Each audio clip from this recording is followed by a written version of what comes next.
Oi, pessoal, tudo bem? Vamos dar seguimento à nossa segunda aula do curso e vamos estudar um dos pensadores que foi um dos pais da sociologia moderna e que também acabou se preocupando com o direito. Nessa primeira aula, vamos apresentar as principais características do pensamento dele e, numa segunda, vamos tratar de como ele entendia o direito. Esse pensador é o Émile Durkheim. Durkheim foi um francês de formação em filosofia, né? Só que, apesar de ser formado em filosofia, ele desejava iniciar um estudo científico da sociedade. Ele estava em uma época em que as ciências naturais tinham um status de forma de conhecimento melhor, mais produtiva, mais válida. A biologia, a química, a física, que já tinham seus métodos muito bem estabelecidos. Ele queria fazer com que o estudo social se aproximasse desse tipo de ciência e deixasse de ser uma coisa muito especulativa, muito filosófica.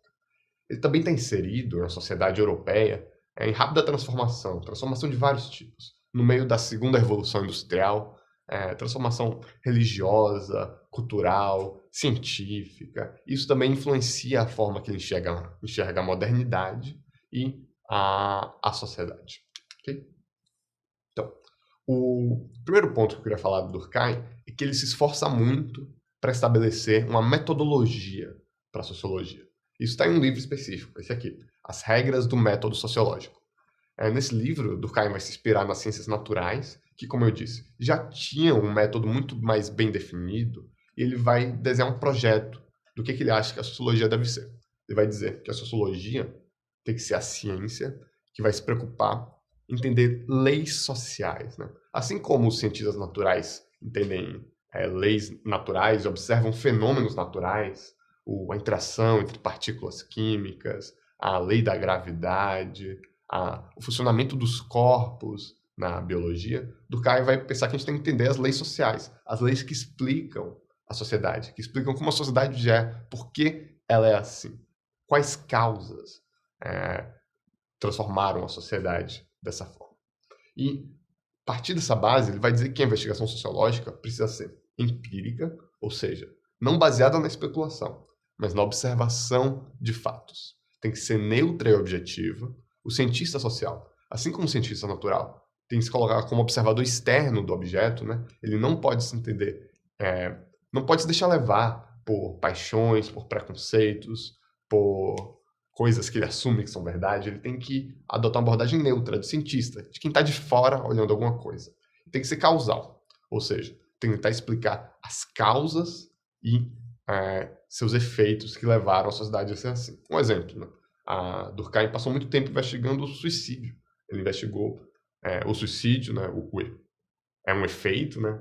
Algo que existia na sociedade. Ele tentava entender quais eram as causas que levavam as pessoas ao suicídio. E as causas sociais, né? Não necessariamente psicológicas. E aí ele identifica graus diferentes de suicídio, por exemplo, em homens e em mulheres, entre protestantes, católicos e judeus, entre pessoas que têm filhos e que não têm filhos. Ele, então, faz uma relação, né, entre essas causas e o efeito do suicídio. Para ele, isso é o estudo da sociologia. Mas, bem, Durkheim entende, então, definir qual que é o objeto exato que a sociologia está querendo estudar. Ele vai dizer que a sociologia é o estudo e a explicação do que ele chama de fatos sociais. O fato social, para Durkheim, é essa coisa externa, que existe na realidade, não é uma abstração. É algo que realmente existe e que, por isso, admite um estudo e observação externa por parte do pesquisador. E o que caracteriza um fato social? O que é um fato social?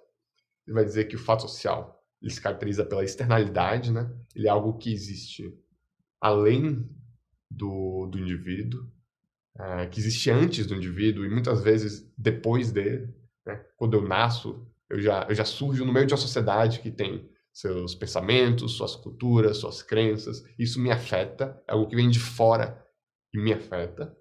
Ele é geral, ele não se refere a uma pessoa só, ele se refere a uma grande coletividade de pessoas e se aplica de forma geral a essas pessoas. E, por último, ele é coercitivo. Ele tem uma sanção, ele exerce uma coerção sobre as pessoas. Né? Então, uma pessoa que desobedece o fato social, ela vai sofrer uma punição. Punição que pode ser um olhar atravessado, pode ser um julgamento, mas também pode ser uma prisão, uma execução, uma pena de morte, como no caso do direito. Então, que ele está querendo dizer com essa coisa de fato social? Fato social é essa forma compartilhada, né, de agir, de pensar, de sentir, compartilhada entre várias pessoas, que a sociedade nos impõe, meio de fora para dentro, que afeta a forma com que nós agimos, que está sempre na nossa cabeça, muitas vezes, quando a gente age, que exerce uma pressão sobre nós. Quais são os exemplos de fato social? Bem, tem muitos, muitos. Mas a gente pode pensar na religião, né? Se eu sou uma pessoa de religião X e eu estou em um lugar onde as pessoas são de religião Y, eu vou sofrer uma coerção.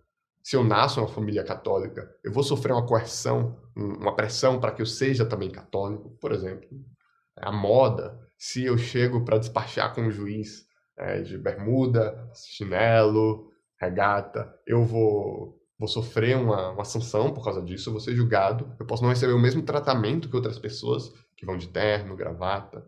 E, por exemplo, o próprio direito, que regula coisas tão importantes como não matar, não roubar, você tem que obedecer os contratos, você tem que cumprir suas promessas. E se eu desobedecer qualquer coisa dessas, eu vou sofrer uma sanção, vou sofrer uma punição. Disso a gente vê que Durkheim prioriza sempre o coletivo sobre o individual. O fato social é uma coisa coletiva, é uma coisa que existe em toda a sociedade e se impõe sobre o indivíduo. O indivíduo está dentro da sociedade e ele sofre as consequências disso. Muito obrigado, pessoal. E na próxima aula nós estudaremos como Durkheim vai se preocupar com o direito enquanto fato social.